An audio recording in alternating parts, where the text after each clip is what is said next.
Hey, so yeah, I got interrupted yesterday when I was talking about ceremony five, which yeah, I mentioned I was at that point.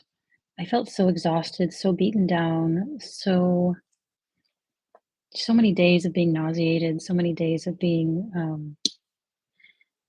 I don't know, not getting enough sleep and not getting enough salt. And by that point, I had pretty much stopped eating. Every time I mean, they had wonderful food, fish and vegetables and salads and not much in the way of grains or, you know, uh, yeah, what I consider comfort foods, but plenty of delicious food or beautifully roasted chicken with tomatoes and spices. Um, but my stomach, I mean, the food would be right in front of me, and I would just have absolutely no desire to eat. And so I feel like we all probably lost 10 or 20 pounds in the course of the week. But It was funny to kind of watch everyone shrink over the course of the 10 days. But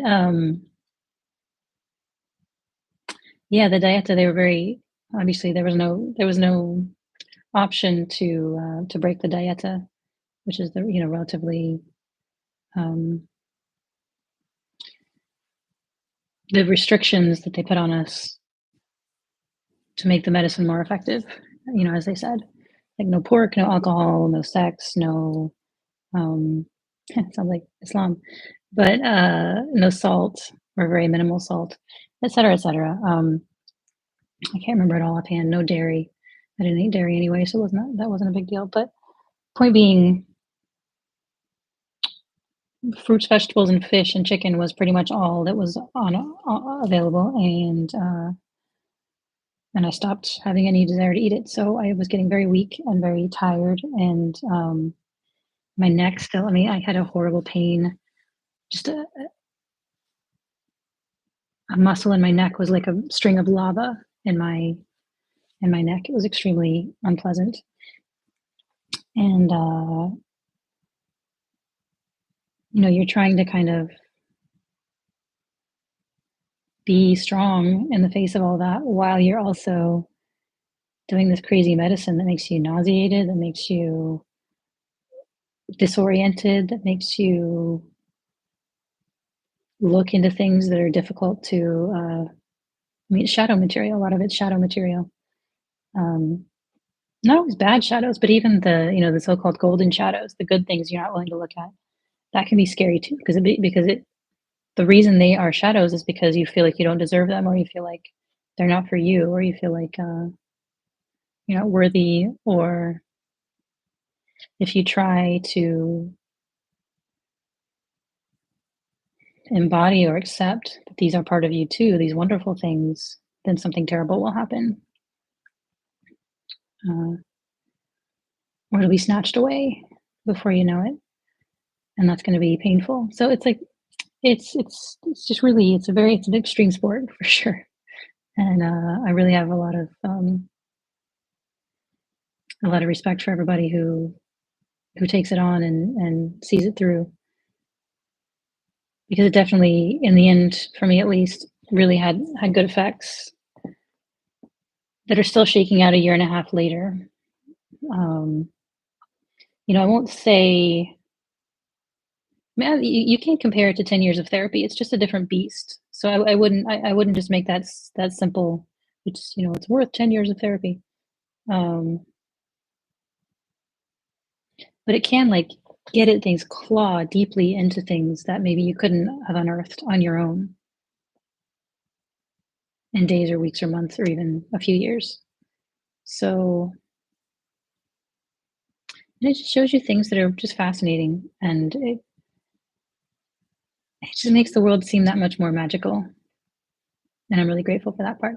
Anyway, fifth ceremony, I was just I was exhausted. I was in my last thread of I don't know, hanging on. And so I said, like, look, I don't want to uncover any shadows. I don't want to do any work. I don't want to time travel. Like, just mother me. Just gather me in the bosom of the goddess of compassion and fucking love. Give me something, give me some rest, and give me some love. Give me some compassion. I'm just gonna be like a little kid sucking her thumb tonight. So, so yeah, like I mentioned in the previous video, I expected some just divine bliss and union and whatnot, and would have been lovely. I would argue at this point that what I got was even better, but at the time, at the time, it's so funny how it subverts your expectations, and that's almost seems to be part of the point of it. Is like you can't come up with anything better than this. Your mind can't outsmart the universe. It just can't. So stop trying. Um, yeah. So I said, help me feel held, accepted, safe, loved, mothered, and yeah. Ceremony started. No visions, no purging. Maybe there was purging. I don't remember, but anyway, I was just sitting there, still exhausted, still weak, still nauseated, still um,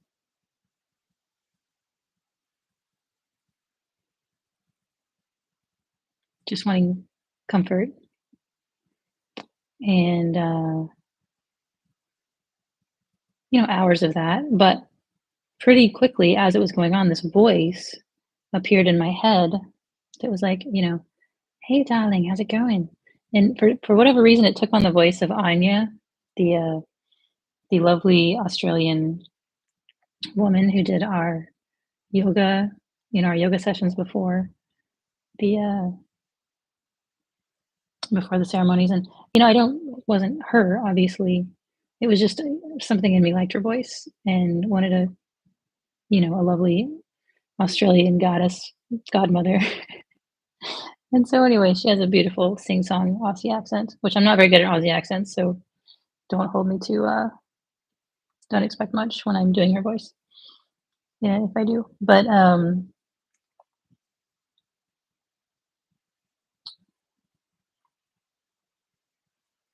yeah, it's like it said all the right things, even when I was acting weak or spoiled or whatever. You're like, oh, why am I like the weakest person here? She's like, darling, where's your evidence you're the weakest person here?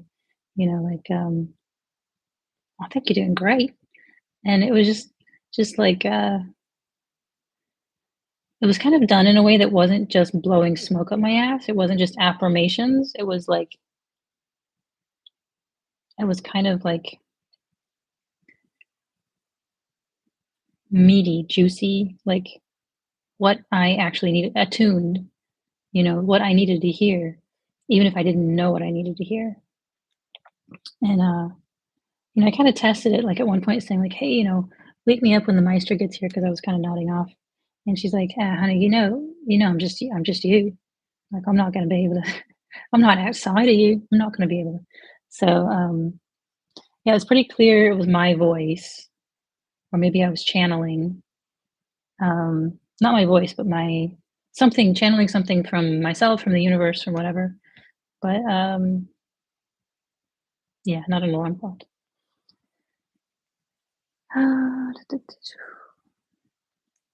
Yeah, even when I was afraid for no clear reason, even when I wanted to quit or leave, she was kind, confident, calm, encouraging, the way I've been at my best with my own kids.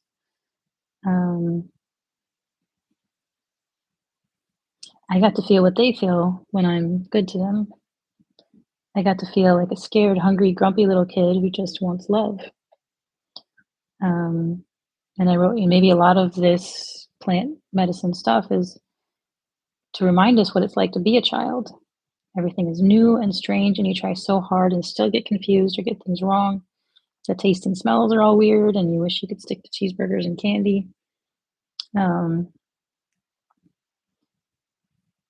And I let myself, I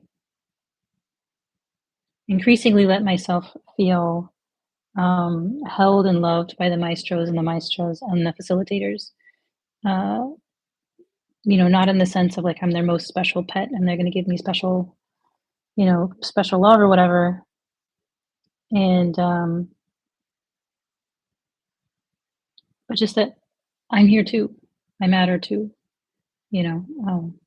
And I whined to my good mother, as I call her, I want to be special.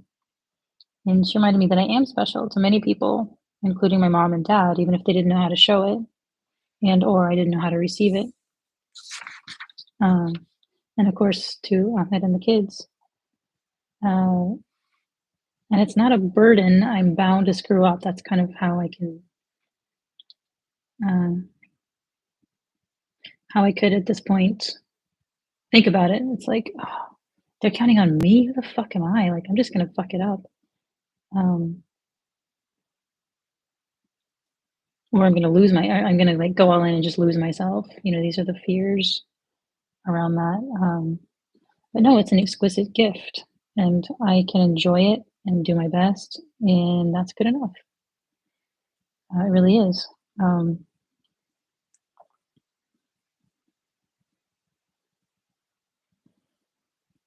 Yeah, I wrote a little bit about wondering about the baby seahorse or the whatever the baby dragon. Um, I wonder if it was getting my tonsils out. Mom said she heard me screaming, "Mama, mama, mama," after the surgery when they were wheeling me to the recovery room. And people didn't really care about bedside manner for children at that time. So God knows what terrors I experienced with no support, or busting my head open on a filing cabinet, then getting my head slammed in the door at the hospital parking lot, um, and then getting the stitches. And my dad at one point locking me in a hot car because he thought that was an acceptable way to keep me safe while he worked worked in the driveway on his duck decoys or whatever he was doing.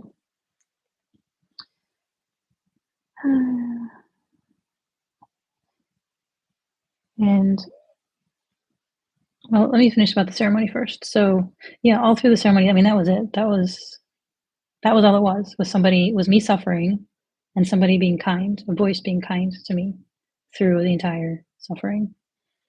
Not judging, not comparing, not sort of feeling perturbed or anxious if I was being unkind to myself,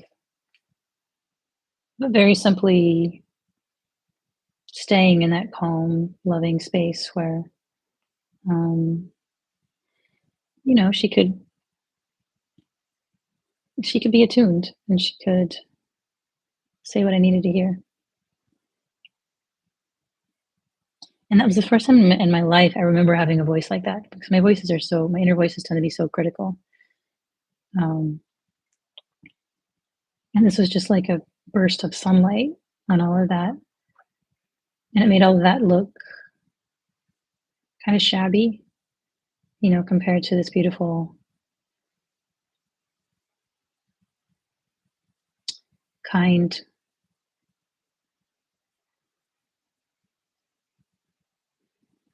presence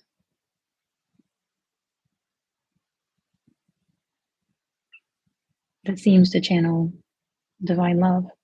And I still have it. I still have access to it a year and a half later. If I'm really getting down on myself, I'm like, hey, mother. And she can just come. She can come and say, hey, darling, how's it going or whatever. And um,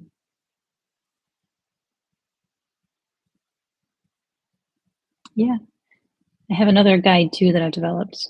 It's similar to Vasudeva the butterfly, but this one is more. I mean, that one I always kind of knew it was going to fly away at some point, and I don't sense it very much anymore. But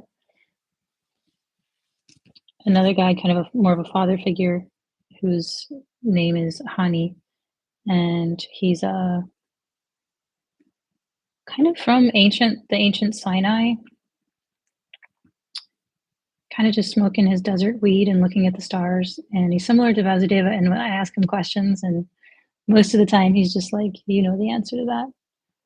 And he just exudes this vibe of like he knows the whole sweep of history, everything that's going to happen, that's all the people that don't deserve to be wiped off the earth or anything. And he's okay with it. He's just like, this is this realm. Like, you do what you can, but in the end, you can't fix it. You can't change it. You can't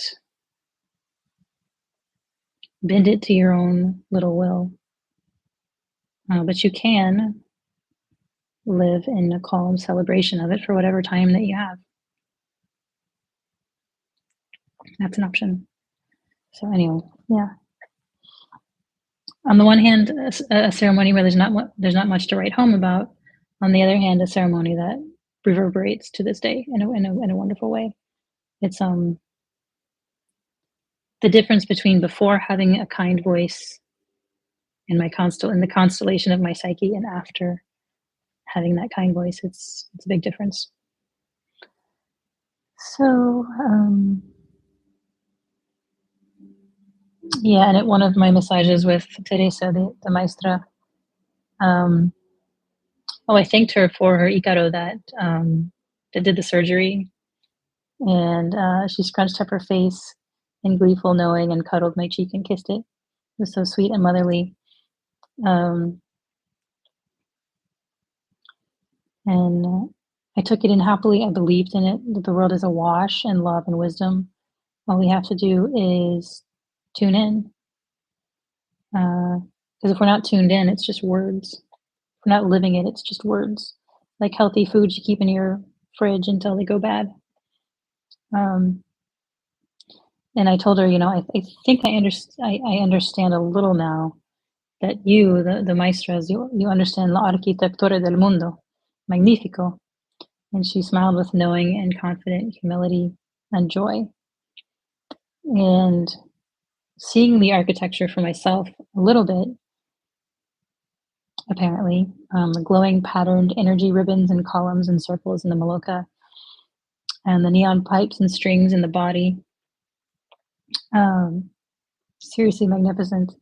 I don't really know if it's just my mind making pretty pictures, but there is some subtle energy everywhere that we cannot see with our ordinary eyes. And there's much more at play than we can grasp in ordinary consciousness. These people can do surgery with a song, and that's fucking wild. So yeah, and this is, I guess, right before the sixth ceremony, my seahorse became a dragon and stretched her wings a bit. Even went for a brief flight around the room before diving back under the cover in my heart.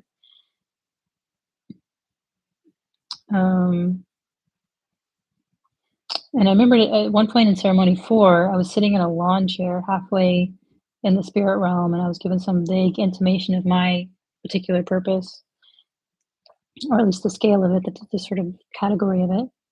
And as the knowledge started to fade, I genuinely didn't care if it was grand or very local. It was just like,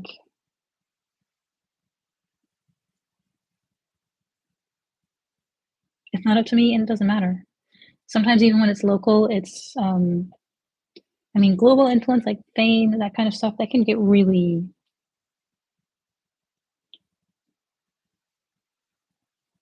people can start to project so much onto you, and even trying to hang out with people can get, I'm sure, exhausting. Because you don't know, like, do they want something from you? I don't know. The idea of a big impact of being globally famous,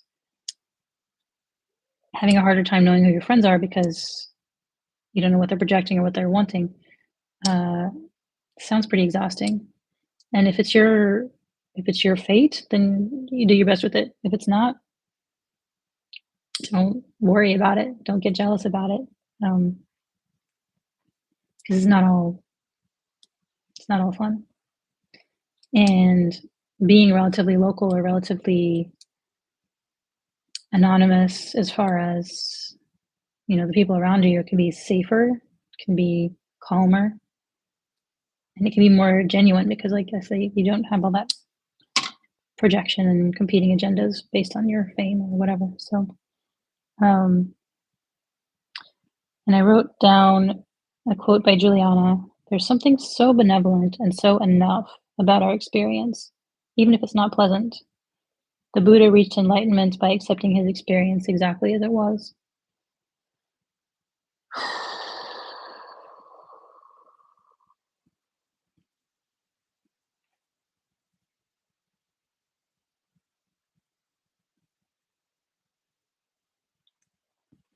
And I wrote, I'm still working on that. It's hard not to want bliss and ease and someone else doing all the heavy lifting. It's hard not to want ecstasy and beauty and joy. It's hard not to want reward and validation for being special. Um, that's, of course, that's kind of an immature view of things. And I'm not judging myself or anyone else. It's just, it's like water is wet. It's immature to think your little character needs to be X, Y, or Z to be valid or worthy or real or anything else. And I wrote, but I am growing up. I'm taking responsibility. I'm learning. I'm practicing. It's hard for me to practice things that are hard for me. Haha, no kidding. Um, but the medicine could have given me a lovely time and sent me on my way. It could have stoked my ego and asked nothing of me. And, for some people, a beautiful time and a feeling of being special or beautiful could be exactly what they need, and that's wonderful.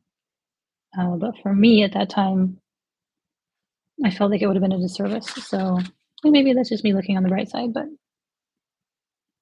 I still kind of believe that. Hmm.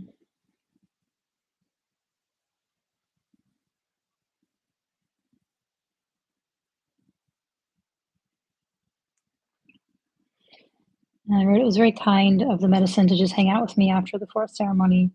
Took me pretty much wherever I wanted to go.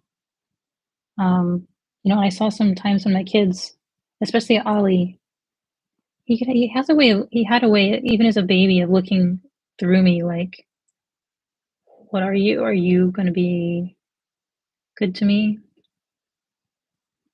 Was it a mistake to be born here with you? Of course, that could be total projection.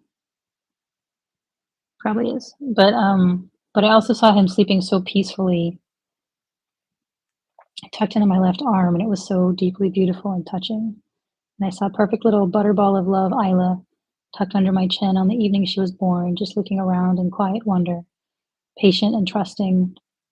I felt her in her little clear crib on the first night of her life reach up and grab my finger when I put my fingers over the side. Um,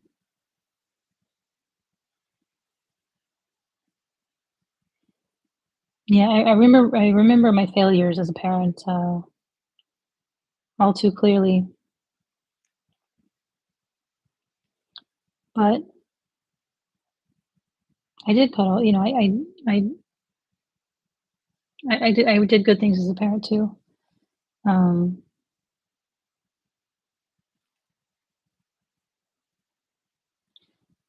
and I felt like more joy will come as I keep doing the work, keep showing up.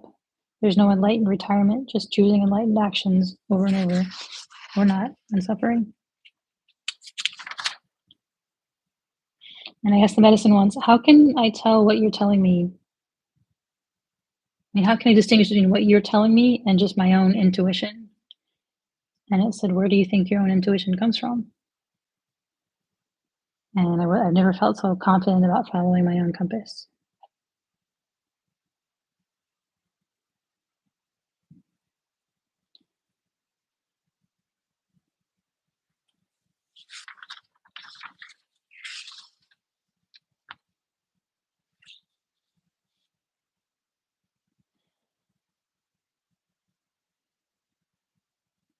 Yeah, there's stuff about geckos catching mosquitoes um,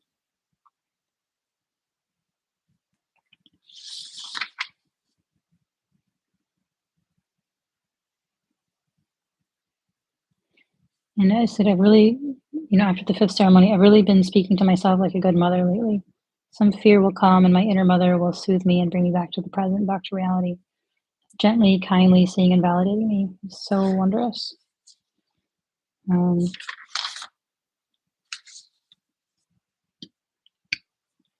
and it's fascinating how different everyone's journey has been. I have a tendency to feel like mine has been a bit humble and underwhelming, just because, again, that old tendency of like anything that has to do with me can't be that impressive. But it's not true at all. It's been absolutely incredible in so many ways, realigning me with so much wisdom I already know, but that's kind of everything. Knowing is one thing, living it is entirely different. Uh, Soberly learning to mother myself will stay with me forever.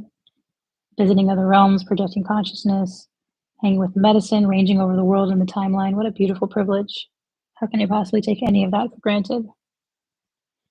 We got little round slices of ayahuasca vine, and they were blessed by the maestros and maestras, and I had the abject audacity to be disappointed mine wasn't one of the nicer looking ones with the clear cross-section pattern. Um, Seriously, I'm given a blessed jungle gift and I'm still comparing and complaining. I can be a very silly woman sometimes, but really it's enough. I'm enough. This wondrous life is enough. And I wrote, my dreams last night were not subtle. And one, someone abandoned the van we were driving, and after a while, I realized it was going full speed down the road on cruise control. I grabbed the wheel and navigated through a tricky bit of road, and the next thing I knew, I was in the back again, realizing anew, oh crap, the van's on cruise control again. Nobody's steering. And another one, I hatched a plot to lock lots of nasty characters up in closet-like cells in a mansion and escape. But before I got far, they all got out of their prisons and came running after me. And they were just friendly kids. And then, yeah, before the sixth ceremony, when I was in the shower, and there's these cold outdoor showers, kind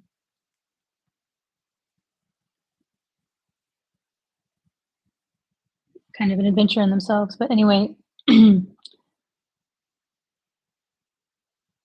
I said I was nervous about the last ceremony.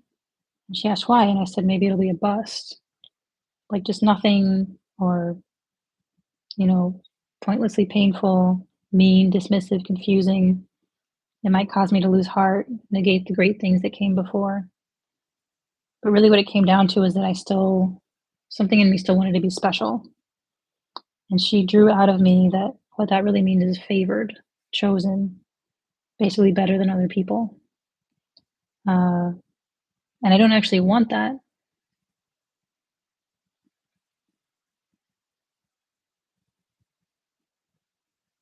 What I actually want is to be loved. And somewhere within me, I think I'll be loved if I'm special enough.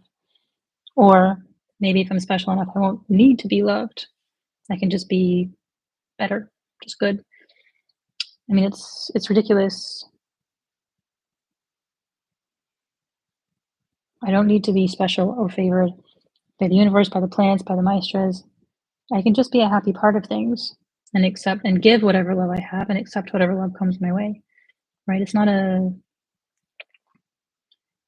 currency exchange. It doesn't have to come out even. You don't have to try to draw love out of anyone or try to get your share.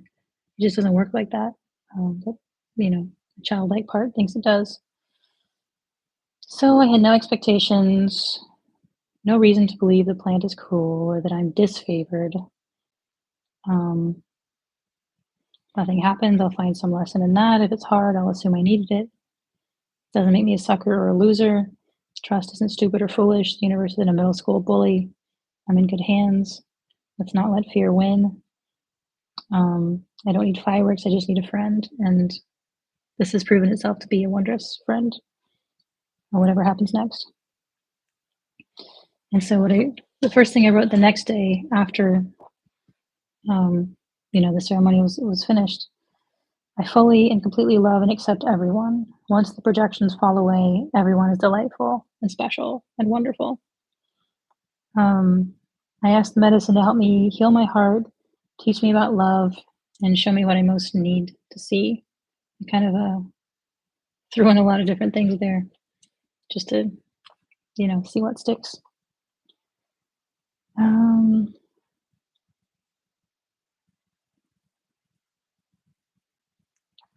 Before the ceremony started, I was thinking about going forward in life, living authentically without worrying what external grade I was getting or checking in with everyone around me constantly to see if I was okay, if I was acceptable, if maybe I was even special. Um,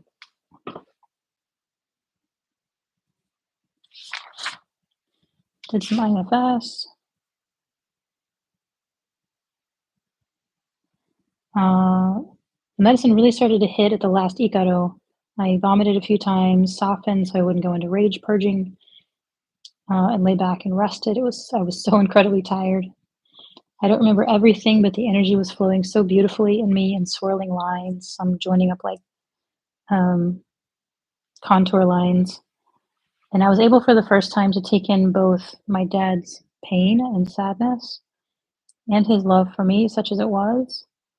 And I was able to give love to him without fear his pain and sadness would overwhelm me. I'm strong enough now to do that. I saw snippets of his life and gave him compassion, felt so much compassion. Um,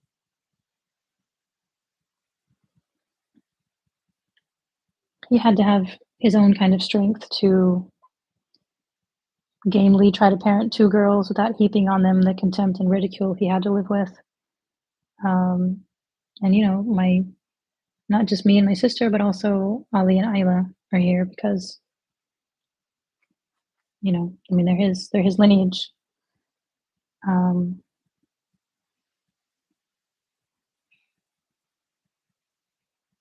Along with other people's lineage, and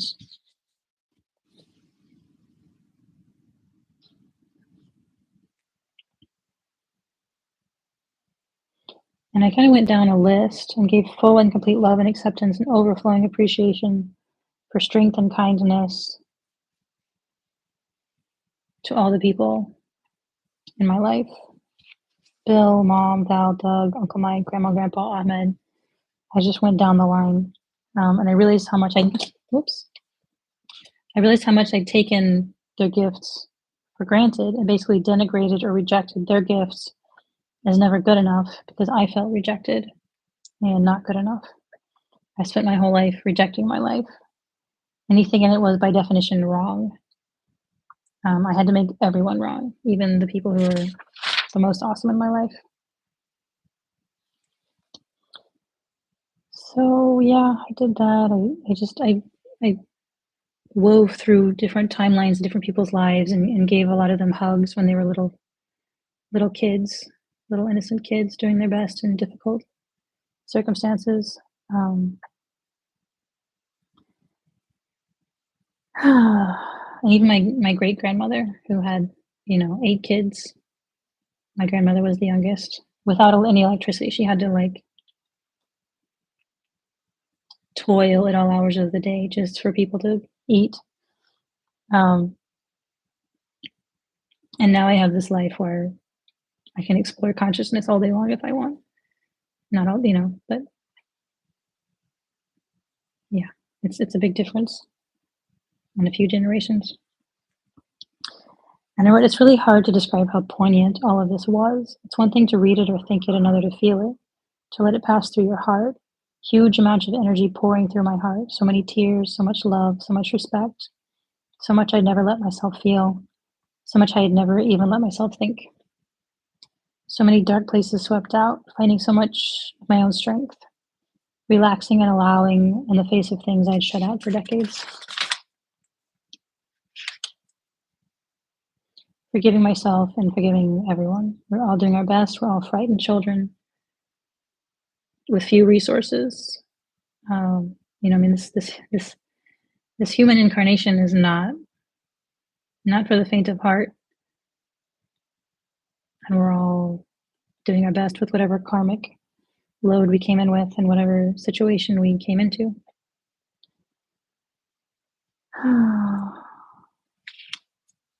But I don't have to be afraid anymore. None of us do. So that's it for now. Like I said, it's still shaking out a year and a half later, and I'm still in touch with our group over WhatsApp, which is wonderful. I love hearing from them to this day, and Yeah, whenever I get too down about anything, I could just think about being in the jungle with this plant friend who can imagine a plant can do all that? It's two plants working together. I don't know. And then some maestros and maestras. It's just wild. It's a wild and magical world, and it's one of the best things I've ever done. And yeah, if if you have a chance to do it without, I